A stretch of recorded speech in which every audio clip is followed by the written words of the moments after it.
গাউসে জামান জুবদাতুল Arifin doctor Mohammad Badiuzzaman রহিমাহুল্লাহ তাআলার প্রতিষ্ঠিত মদিনার জামাতের বার্ষিক তালিম ও তাওয়াজ্জু মাহফিলে উপস্থিত রয়েছেন দাদাজান কেবলার সাহেবজাদা, আমাদের সকলের মাথার তাজ মুরব্বী, আমাদের চাচাজান কেবলা হাফেজাহুল্লাহ তাআলা। উপস্থিত রয়েছেন মদিনার জামাতের খোলাফায়ে জাম, মুবাল্লিগিনে কেরাম, এবং উপস্থিত রয়েছেন আমার মাথার তাজ ঐতিহ্যবাহী নূরপুর দরবার শরীফের আলা হযরত পীর সাহেব কেবলা হাফেজাহুল্লাহ তাআলা। বাংলাদেশের বিভিন্ন জায়গা থেকে আগত উলামায়ে কেরাম, জাকিরিন, শাকিরিন, আবিদিন এবং পর্দার অন্তরালে অবস্থানরত আমার অতি সম্মানিত মা ও বোনেরা, আমরা আল্লাহ সুবহানাহু ওয়া তাআলার সুউচ্চ দরবারে কালিমাতুশ শুকর উচ্চারণ করছি যে আল্লাহ সুবহানাহু ওয়া তাআলা একান্ত দয়া করে 1 বছর পরে আমাদের প্রিয় বাড়ি, আমাদের প্রিয় ব্যক্তিত্ব, যার সাথে আমরা হাসরে থাকতে চাই, যার কাছে, যাকে সবসময় কাছে পেতে চাই, আমাদের সেই দাদাজান কেবলার মাজার শরীফ প্রাঙ্গণে আমাদেরকে এই মোবারক মাহফিলে সম্মানিত মাসের পবিত্র এই রজনীতে উপস্থিত হওয়ার তৌফিক দিয়েছেন। এজন্য আসুন অন্তরের অন্তঃস্থল থেকে কালিমাতুশ শুকর উচ্চারণ করছি আলহামদুলিল্লাহ। আলহামদুলিল্লাহ। আর একটু জোরে সোরে আওয়াজ দিয়ে পড়ি আলহামদুলিল্লাহ। আলহামদুলিল্লাহ। আমাদের পক্ষ থেকে পবিত্র এই মুহূর্তে আল্লাহ সুবহানাহু ওয়া তাআলা তার পেয়ারা হাবিব সাল্লাল্লাহু আলাইহি ওয়াসাল্লামের পবিত্র রওজা আনোয়ারে অসংখ্য অগণিত দরুদ ও সালাম পৌঁছে দিন। আমরা সকলে পড়ি আমিন। দরুদ ও সালামের জবাব জীবনে একটিবার হলেও আমাদেরকে কানে শোনার তৌফিক দান করুন, বলুন আমিন। মুআজ্জাজ হাজিরিন, আমরা আজকের যে মাহফিলখানায় উপস্থিত হয়েছি, এই মাহফিলখানা দেশের গতানুগতিক অন্য 2, 4, 5টা 10টা মাহফিলের মতো নয়। আমরা এসেছি, এখানে যারা বসেছি আমরা সকলেই তরিকতপন্থী, আমরা পীর আউলিয়াদেরকে পছন্দ করি, আউলিয়া কেরামদের মহাব্বত আমাদের কলবে, আমাদের অন্তরে আছে। তো আমরা বছরে একটিবার আমাদের পছন্দনীয় পথ ও মত, আমাদের জীবনের শিরোধার্য নীতি, মদিনার জামাতকে যারা আমরা গ্রহণ করেছি, এই মদিনার জামাতের প্রতিষ্ঠাতা যিনি, তার বাড়িতে অর্থাৎ আমাদের ইমামের বাড়িতে আমরা উপস্থিত হতে পেরেছি। এই পৃথিবীতে প্রায় 300-র মতো তরিকা রয়েছে, 4-5টি প্রসিদ্ধ তরিকা।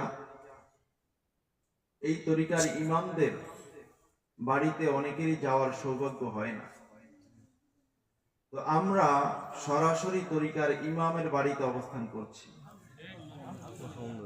এজন্য আমরা এখানে যারা এসেছি, বিশেষ করে আজকে জুমার রজনী, শাবানের অন্যতম রজনী, তো আমাদের উচিত হবে এই মাহফিলে যতক্ষণ পর্যন্ত আমরা অবস্থান করব ততক্ষণ পরিপূর্ণ আদব বজায় রাখা।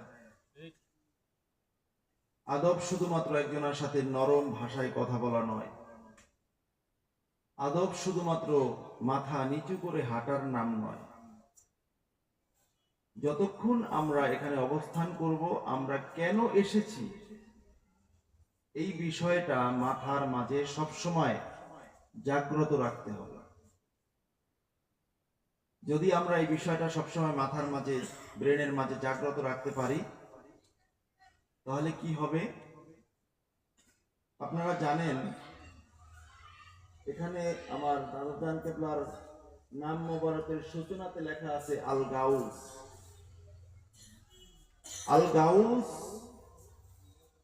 আল্লাহ সুবহানাহু ওয়া তাআলার এই পৃথিবী পরিচালনার জন্য আল্লাহ রাব্বুল আলামিন যদিও নিজে কুল্লি শাইইন কদির, সর্বময়, সকল দিকের সকল ক্ষমতার সর্বোচ্চ মালিক আমার আল্লাহ। আল্লাহ যেটা ইচ্ছা করেন আল্লাহ তাআলা কোন বললেই সেটা হয়ে যায়। তারপরেও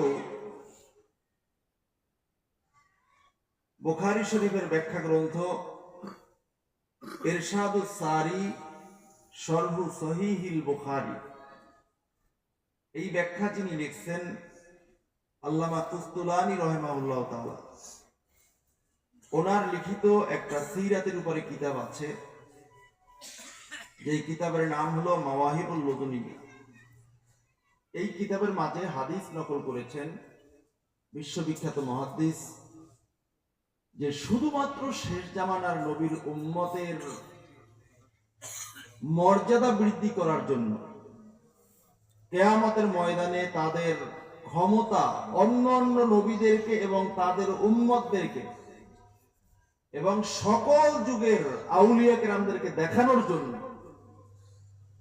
আল্লাহ রাব্বুল আলামিন শেষ জামানার উম্মতের মাঝে গোটা পৃথিবী পরিচালনা করার জন্য আধ্যাত্মিকভাবে 300 জন আল্লাহ তাআলার বাছাই করা ব্যক্তিকে আল্লাহ তাআলা ইমাম মাহদী আলাইহিস সালামের আত্মপ্রকাশের আগ পর্যন্ত এই জমিনে জীবন্ত রাখবেন। বলুন আল্লাহু আকবার।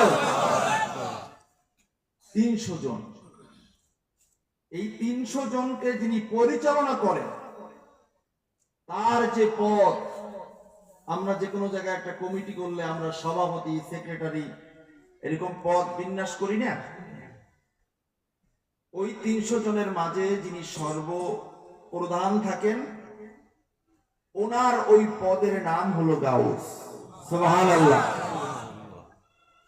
ওনার নির্দেশে বাকি 299 জন গোটা পৃথিবীতে বিভিন্ন ধরনের আমাদের সাধারণ মানুষের লোক চক্ষুর অন্তরালে তারা খোদাই দায়িত্ব, খোদা প্রদত্ত দায়িত্ব তারা পালন করে থাকেন।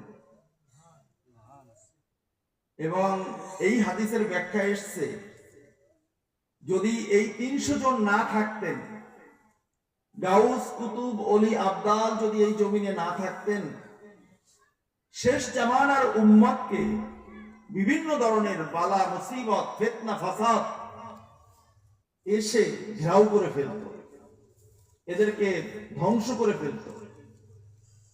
কিন্তু এটা হয় না। এই কারণে ওই 300 জন মানুষ তারা চোখ খুলেও দেখে, চোখ বন্ধ করেও দেখে। তারা দেখতে পান কোন অপরাধের কারণে কোন এলাকার উপরে কি বিপদ আল্লাহ তাআলার পক্ষ থেকে নাজিল হচ্ছে। তখন তারা আল্লাহ রাব্বুল আলামিনের কাছে হাত উঁচু করে প্রয়োজনে সাজদায় গিয়ে তারা দোয়া করতে থাকেন। এবং এই দোয়ারও ক্লাসিফিকেশন আছে। যেমনি ভাবে আমাদের দেশে চাকরি পেতে হলে সর্বোচ্চ ক্ষমতা মন্ত্রণালয়, ওখান থেকে যদি হ্যালো বলা হয় চাকরিটা হয়েই যাবে, কিন্তু ওই মন্ত্রণালয় পর্যন্ত পৌঁছতে আমরা অনেকেই অক্ষম। আমরা সর্বপ্রথম যাই গ্রামের চেয়ারম্যানের কাছে, আর একটু বড় হলে এমপির কাছে বা ডিসির মাধ্যমে ফোন দেওয়াই। যদি এটা না হয় সর্বোচ্চ হলো গাউস, কি বলে, মন্ত্রী। ঠিক এমনি ভাবে কুতুব, আবদাল শ্রেণীর যারা রয়েছেন, প্রাথমিকভাবে তারা দোয়া করা শুরু করেন। তাদের দোয়া কবুল না হলে এর পরবর্তী সেকশনে যারা আছেন তারা দোয়া করেন। তাদের দোয়া কবুল না হলে এর পরবর্তীতে যিনি আছেন তিনি দোয়া করেন। সর্বশেষ পর্যন্ত দোয়া কবুল হয় না হয় না হয় না, গাউস পর্যন্ত গিয়ে পৌঁছে। গাউস যখন আল্লাহ রাব্বুল আলামিনের কাছে দোয়া করে, আল্লাহ রাব্বুল আলামিন গাউসের সম্মানে আল্লাহ তাআলা সেই দোয়া কবুল করে নেন। বলুন আল্লাহু আকবার। এটা হলো উম্মতে মুহাম্মাদির মর্যাদা। আমার দাদা জান কিবলা রাদিয়াল্লাহু তাআলা আনহু, তিনি গাউস ছিলেন। কি ছিলেন বলেন? গাউস। একজন গাউস তিনি ইন্তেকাল করলে